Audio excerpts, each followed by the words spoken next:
my mother did not really share where my father was. I only got to know about my father in 2018 when I was 33 years old. When God has a purpose for you, or when God has something that is destined for you, you go through things for you to testify. The guy said they wanted to throw me into a game park. I think I was going to die. I was held at gunpoint in Jamestown. And they took my phone and they took the money, all the money that I had. If there is anything that was difficult to communicate, was how we are going to live as separated parents. It was difficult for me to break the news to the kids. My worry is, will I be able to achieve what I have envisioned, the dreams that I have?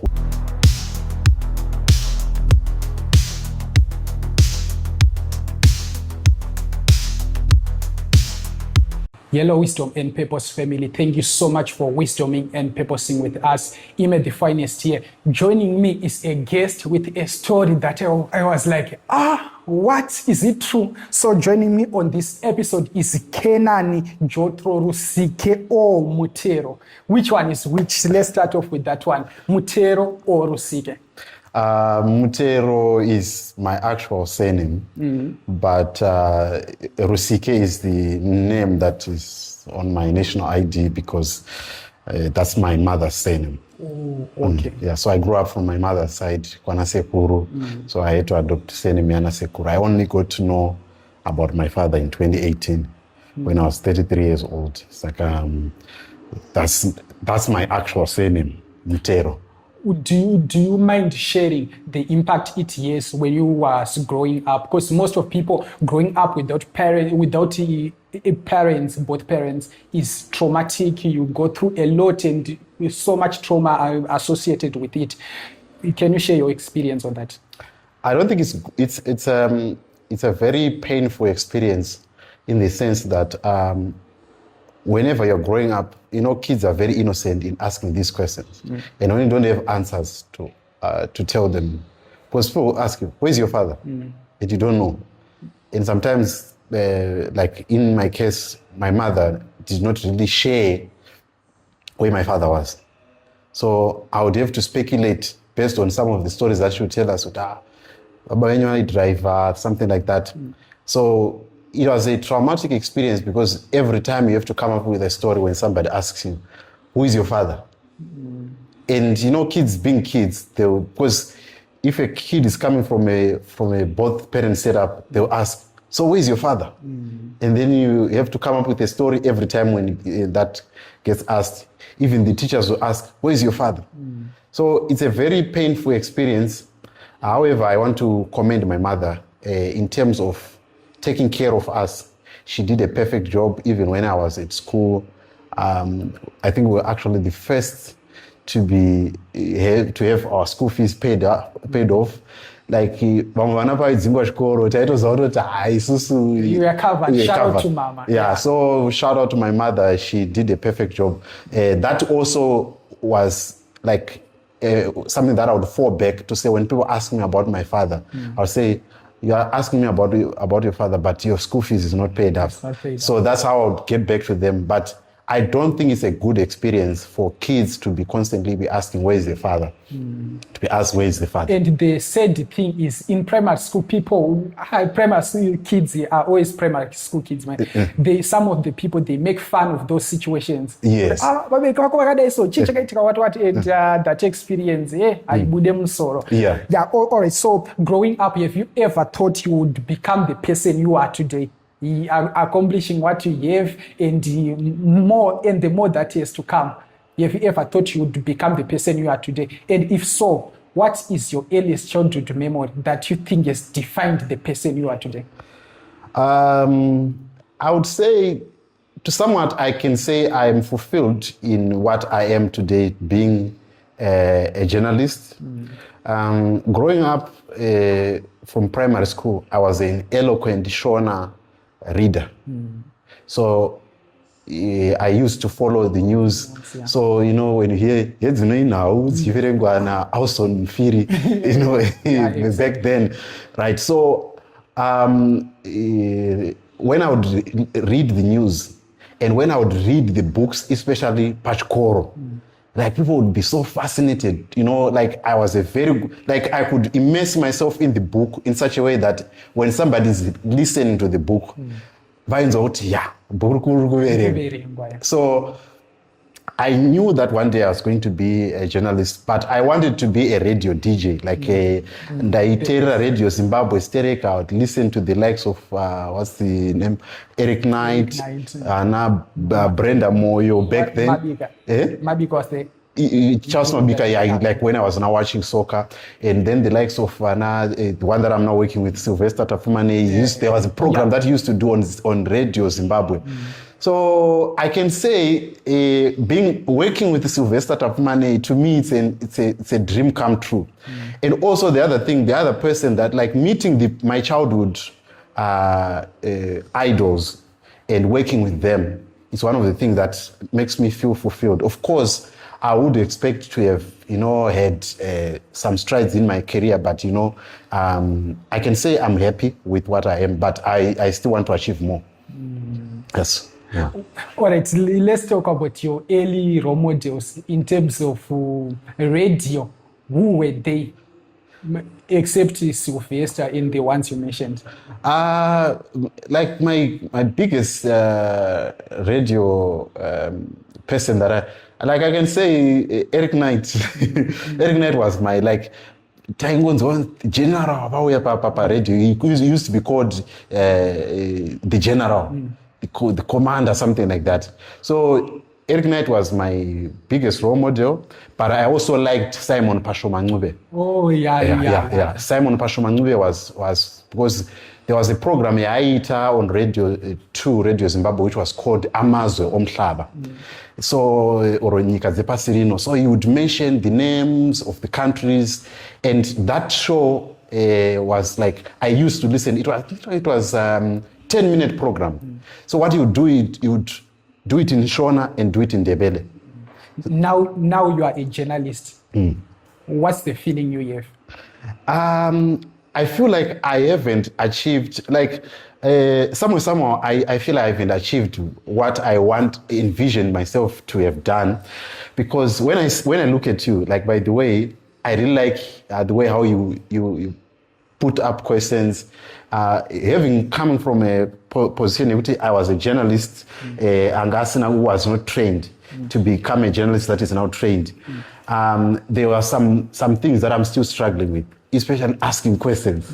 Yeah, like Well, I can say congratulations for being trained as a journalist, because I always have issues with those people, those bloggers who parade as journalists. Yeah, I always have issues. But what's your thinking or your thought process around that? People will say, no, I'm a journalist, but they are just a person with a camera and a phone. Yeah, some people would say that we are trying to close the space for others, but what I see is that we need to respect the people that because if somebody has been trained as a journalist and somebody who is untrained, there's a major difference. Because one of the issues of ethics and other stuff, but because of now we now have people that are not trained, that are making millions of money and all of that. You know, you try, it's hard to find balance, but a journalist must be trained. That's what I feel. And just being in front of a camera or having a camera or being able to get audience, for me, that does not qualify you to become a journalist. So I think we should respect the profession. When I heard your story of going to South Africa for greener pastures, you must say, I was like, what? Is it true? You're lying, man. Can you tell us your experience about that journey, and what are the major lessons you have learned?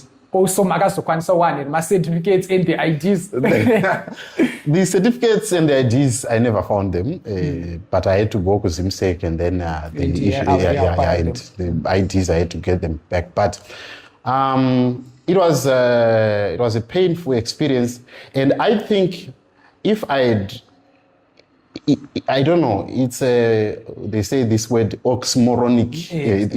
In a way, I'm in a situation whereby I feel I learned a lot when I went to South Africa, but also at the same time I feel like I shouldn't have stayed longer in South Africa. I should have come back earlier, and maybe I could have achieved what I wanted to achieve. So let me cut you there. Magara kwe makore mangani SM? In SA, I stayed for 14 years. 14? Yeah. Wow. Yeah. Okay, you can continue. Yeah. But also, I want to thank the opportunity that I got from Zayoja, because when I was in Zayoja, I got the opportunity to travel. So being in SA allowed me to travel. I traveled to over 7 countries in Africa and to 1 country in Asia, in Singapore and in UAE. So I can say that the experience of being in South Africa, it was good. It was good. Though I wanted to come back earlier. As early as 2013, I wanted to come back to Zimbabwe. But all right, in a nutshell, or just summarize your experience there, because most of people, maybe they didn't watch the video. Yeah. Can you just take us through the journey from the moment you saw your girlfriend for the last time, for that time, and you must wake up Magumagum? Yeah. That experience, like, just to cut the story short, I got to Kubait Bridge. Tashkaba Bait Bridge. Kasangana Maguma. They took my money. They were going to help me cross. And Tashkapa on the Kuzim side, there were soldiers that were there. How old were you? I was 22. 22, okay. Yeah. Tashika Kuzim side, but Sangana soldier, they were paid. And then Takabata cross at a window, down cross and Kuna Limpopo. And then we were asked to take off our clothes. How was that experience for you as an innocent boy? It was traumatic in the sense that some would say, like, for your own information, it was my first time seeing a woman naked in front of me. So I was caught up in 2 minds. I'm thinking, I'm seeing a woman who is naked. I should be excited. But also at the same time, I'm thinking, this woman could be raped in front of me, So I'm thinking, what is going to be my fate? So you are caught up in 2-3 minds to say, I'm seeing this woman for the first time. That's how, like, there were 3. And so it was like a painful, and it was like a sweet chili moment whereby you are thinking, okay, I should be excited, but also at the same time, I'm feeling that these women, they might be violated in front of me. I thought one of your biggest fear would be, what if they demised me? I beg your pardon? I thought one of your biggest fear was, what if they demised you? Oh, right. Yeah. That was because we would hear stories, but the stories would always be women. So my fear was I was going to be thrown maybe in the river, and then these ladies, maybe they were going to be violated and let go. And I felt that the ladies would have a currency of being ladies, but they had to be violated for them to get a free pass. So to me, that was the thoughts that were racing through my mind to say, what if they do this to the ladies? This one lady could be my sister or something like that. So I was not scared about getting molested by them. So yeah, but that was what was going on. But after the experience, then I think God saved me in that. I can say God saved me in that moment, because the experience that I experienced, for me to find myself then in South Africa for free after my money got stolen, you can't tell me there is no God who saves people in what I experienced, because there was no way that I was going to get to South Africa when my money is stolen, all my certificates are gone, I don't have any money. So I see God in that whole experience. All right, you are in SA, 14 years down the line. Are you going to make greener pastures? I can say the greener pastures are there, but it all depends on the industry that you choose. That's what I can say. The industry for ordinary people, like if you go to your regular jobs, like your restaurant and other stuff, I think if you go to South Africa, the best way for you to make money or to get greener pastures is to start a company and maybe get into the construction industry. If you do that, then you can say they are greener pastures. Because I've seen people who have gone to South Africa, started their own companies, and they are making millions of rands every month. So I think if you go to South Africa and you go with a mentality of finding a job and hoping that this is going to be your greener pasture, I think you'll be very, very much mistaken, because you'll be living from hand to mouth because of the rates. Because South Africa is like almost the USA of Africa. So your rent and your rates and everything that you are going to be, bills that you are going to be paid at the end of the month, are not going to tally with what you say regard as greener pasture. Or with the knowledge that you have now, what would you say to a 22-year-old or an 18-year-old boy who is thinking of making that blind journey? I would say if you want to go there and I would say go into the artisans industry. Don't go there and think that you are going to find greener pastures in work. Go and say that start your own venture, because you are not going, because South Africa, the system does not allow you to make money. Like right now, you can go and make money, but you can start order phone to Dubai or but in the economy of South Africa, it's a little bit different. Go there and start to venture into something that will give you money. If you go to South Africa, don't go there and think about getting a job. If you go there, go and learn something and start your own. That's what I can say. Well, if you haven't watched that video, please go on JCTV Africa and scroll down and check that video. So in one of your videos, you mentioned that you almost died 4 times in SIA. Can you share that experience? My first experience was that one when I was at the border, when the guys said they wanted to throw me into a game park. I think I was going to die because lions and all of that. I don't think I was going to survive.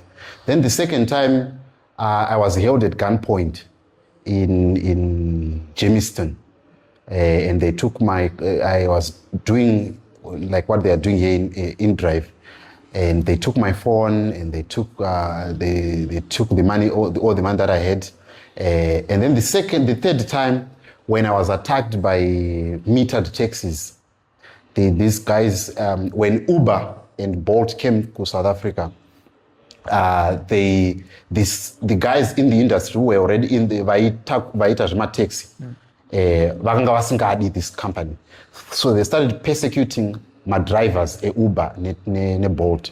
So I was caught up with these guys at a place called Train Station in Pretoria, and the only thing that saved me was to leave the car keys and run away.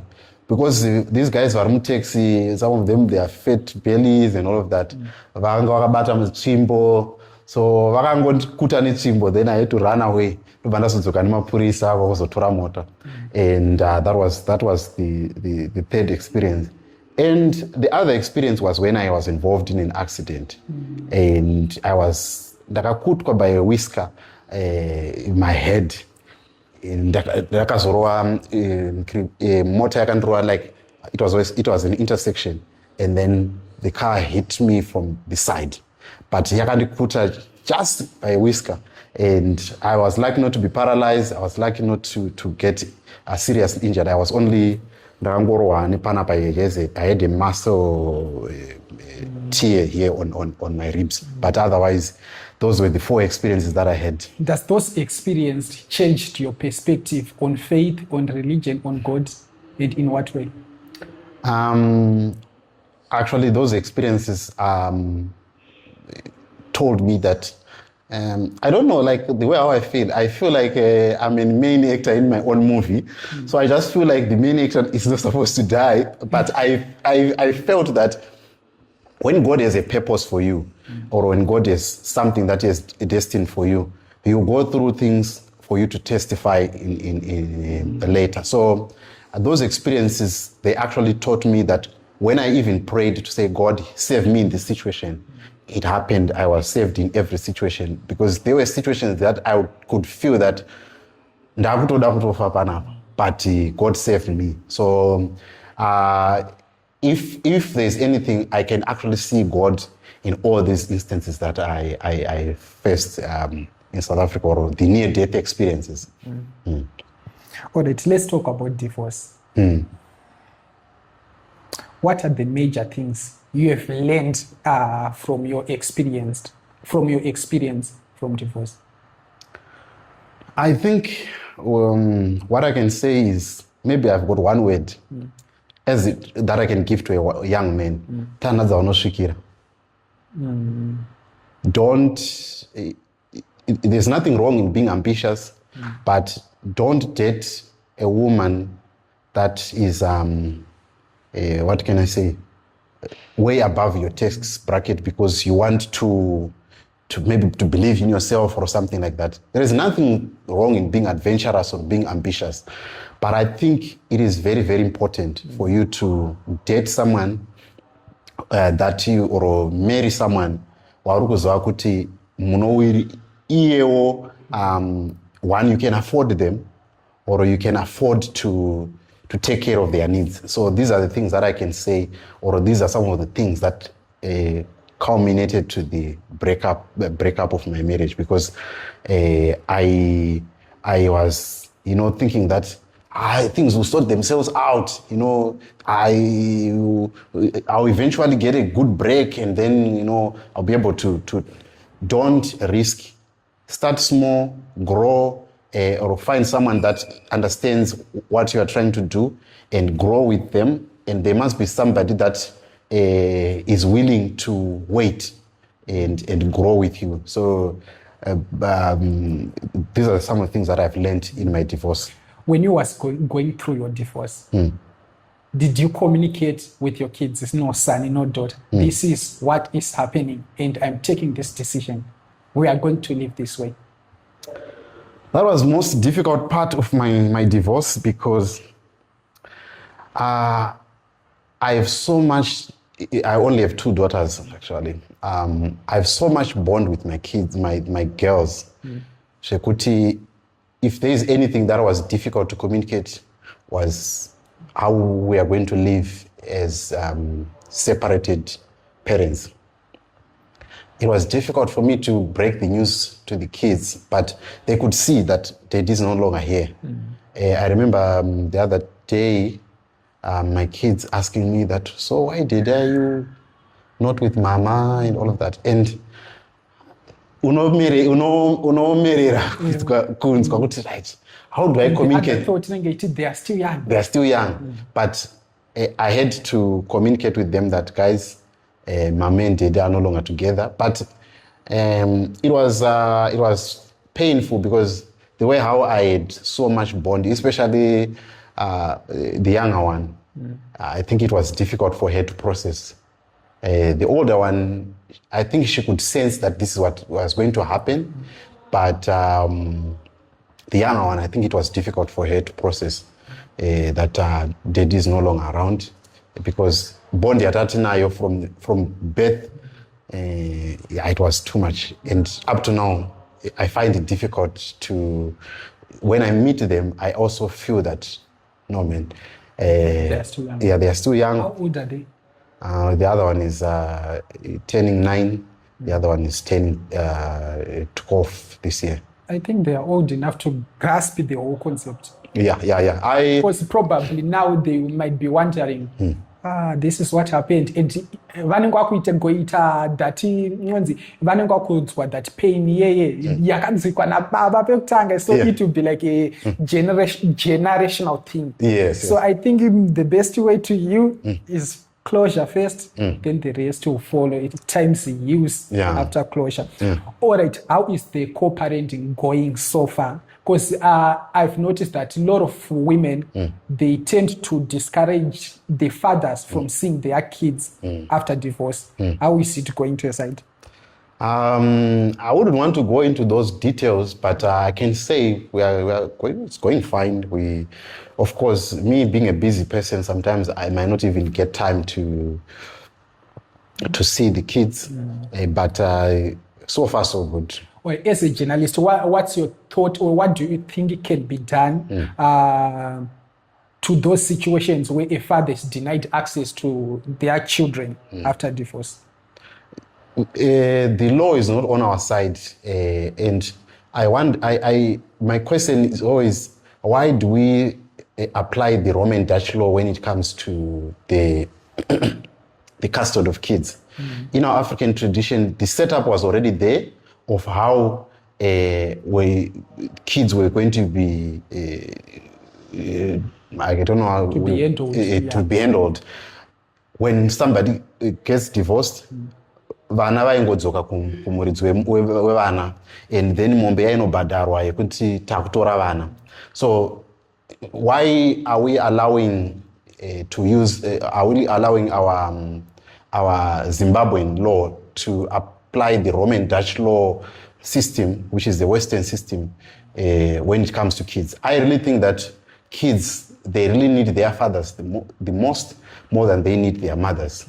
Personally, that's how I feel. We are running out of our time, so let's talk about JCTV Africa. And congratulations, nearly 1,000 subscribers. Well, let's talk. What does success mean to you? Success to me is being consistent in doing the same thing at the same time, even though you are not seeing results.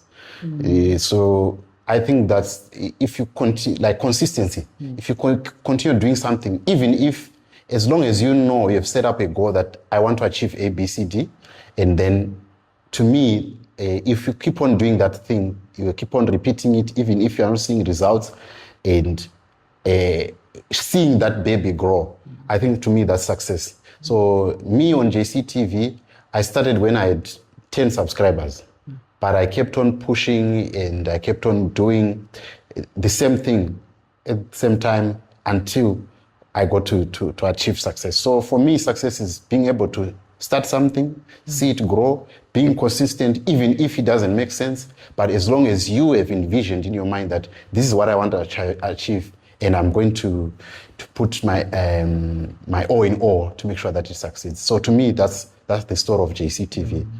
All right, let's talk. What's your why? Why do you do what you do?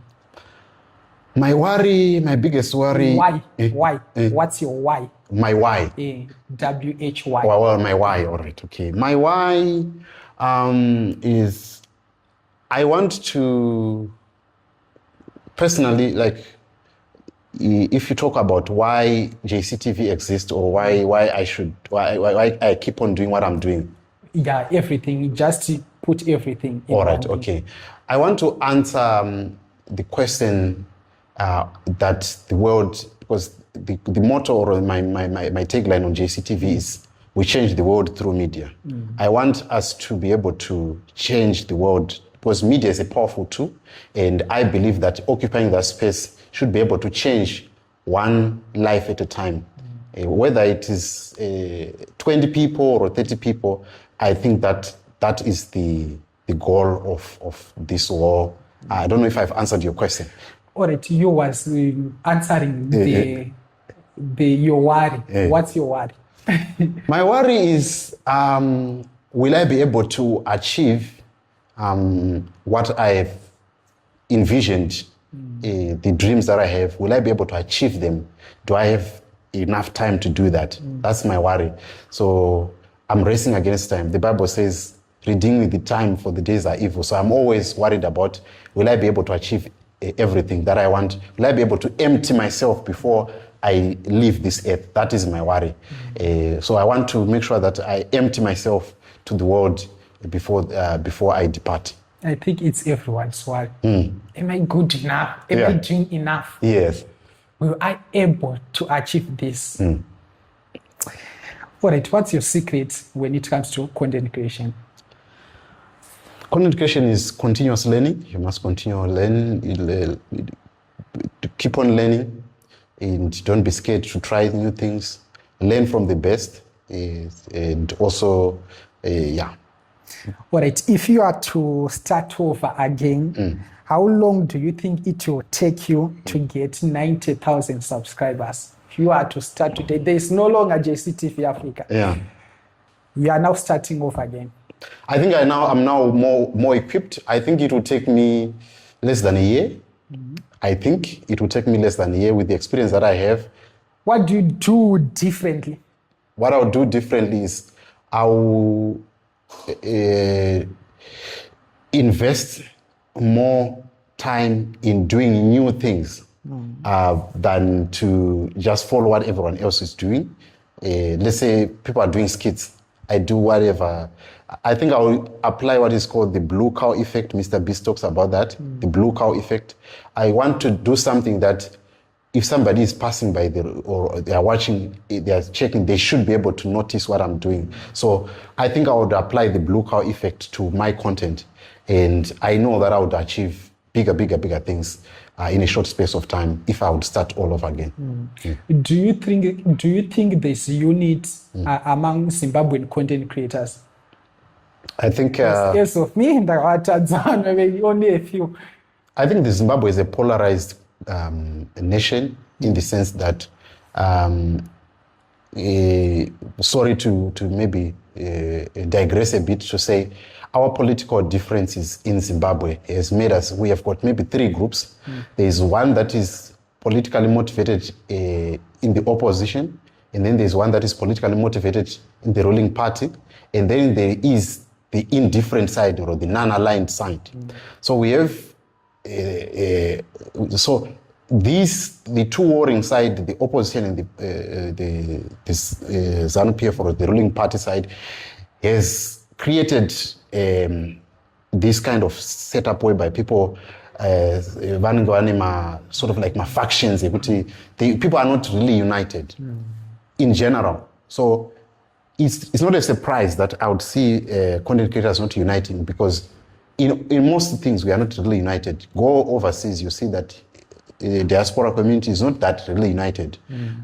I've seen communities like Nigerian community in South Africa. They actually have a president of Nigerian community in South Africa. They have presidents, they've got governors, they've got people, they've got a community. But when it comes to Zimbabweans, you have different kind of communities that are different kind of groupings. You have groupings like groupings in Cape Town, groupings we do not have that social cohesion. So I think we need to cure that. We need to be united as a people for us to be united as content creators. All right, Pakutanga, you studied journalism. Why? Because many people, they will say the dogs has come to the profession and whatever it is. What's your thoughts on that, and why did you study journalism in this era? I studied because I felt that I was falling short on what I'd envisioned myself to have achieved before I reached 40. So studying journalism formally was one of the things that I wanted to achieve when I was still in school. So I needed to do that, but also at the same time, I needed to understand the industry. And that being said, I think that was one of the reasons why I studied journalism. All right, my last question, because we are running out of our time, and my last question on this is, recently, Minister of ICT, Vitamin negotiations in a meta for FB monetization. Yeah. And what's your thought on that? We have a big industry, content creation in Zimbabwe, and that industry needs to be explored. The content creation is a $1 billion industry, and if there is a chance for the kids to curb unemployment, for them to be creating content on TikTok, on Meta, which is Facebook, I think it is a big win for us. However, I would want to see the creatives not just being in the entertainment, but they should be also on the educational side. To say we must have content creators that are doing agriculture, content creators that are doing industry, content creators that are doing something that is productive. Because let's not just focus on laughs. Let's focus on also creating an industry that is able to take, let's look beyond now maybe 2030. Let's look beyond that. Let's look 2040, 2050. What generation are we trying to create? If we are going to allow content creators to create whatever they are going to create, are we building a society that we are going to be happy with 20 years from now? So I think let us also look at what the content creators can do in order to because this media can shape a generation. But if we're going to shape a generation, how are we going to shape it? So we want to have more content creators that are also involved in creating something that is productive, not just for people to laugh and spend their time on their screens. That for me, it will be retrogressive. But I think I welcome the move. Of course, some people were saying now the government wants to tax us more. It's common in every country that in Zimbabwe, in Africa, Zimbabwe is one of the most taxed countries, considering the recent taxes which was introduced. I was like, I'm going to. Will I survive in Zimbabwe? Am I going to find myself outside looking for greener pastures? Because these taxes are crazy, man. Yeah, I must say. Yeah, of course.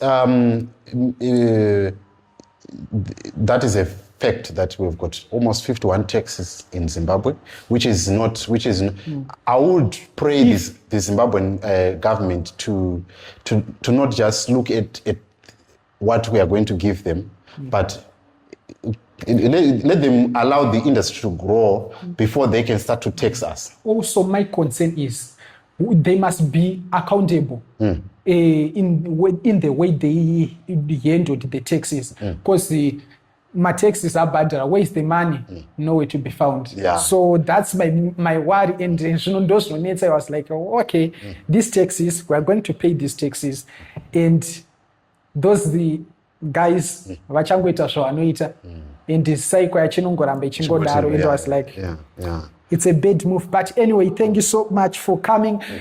I always do the final 5 with everyone who comes on my show. So I'm going to ask you the final 5, and you will answer them as short as possible, 1 sentence or 1 word, anything that you want. If you had to change one thing in Africa, which one would it be? Let us unite and have one president. In Africa? And one president, one military, one passport. One banking system. One banking system, no one borders. currency. Yeah, sure. All right. If you had to rewrite your life story from everything that you've gone through, which part would you rewrite? The part of not having a father. I think knowing my father at an early age would have helped my life. That's what I would rewrite. I want to have, I don't want, even if kids are not going to, the parents are not going to be together, but at least a child must know the parents from birth, unless otherwise the parents have died, the other parent have died. But no child should be deprived of knowing their father at a young age. What is the best and the worst advice you ever received? Let's start with the best.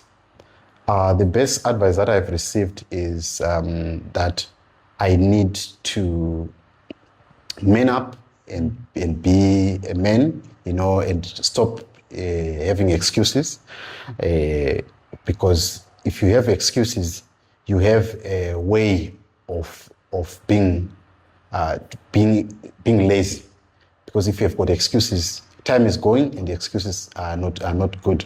And then as for the worst advice that I received, the advice that I received was that my father does not matter in my life anymore. My only father is God. I think it was a worst advice. We need to prioritize fathers in every child's life. So to me, there was a pastor who told me that don't worry about your father. Don't worry about your roots. Start a generation from now. So that was one of the worst advice that I've received. If you had to use one emoji for the rest of your life, which one would it be? A fire. Fire. Fire emoji. All right, thank you so much for coming through. I really appreciate your presence here. Thank you so much, man. All right, I appreciate it. Thank you. And keep on watching. Okay, which camera do I face? This one, yeah. Right, keep on watching ImeTheFinest. And I really want to appreciate you because you, tell you what, you are one of the most promising podcaster in Zimbabwe. But guys, please watch this channel and also support it with your resources. If you're a business person, please get in touch with him, support him in all the endeavors that he's doing. He's building a platform that is open to all. So yeah, that's my words to everyone that is watching. Thank you so much. It means a lot to me. Yeah. All right. Please do remember to subscribe, like, comment, and share. That is it for now. Thanks for wisdoming and purposing with us. Bye.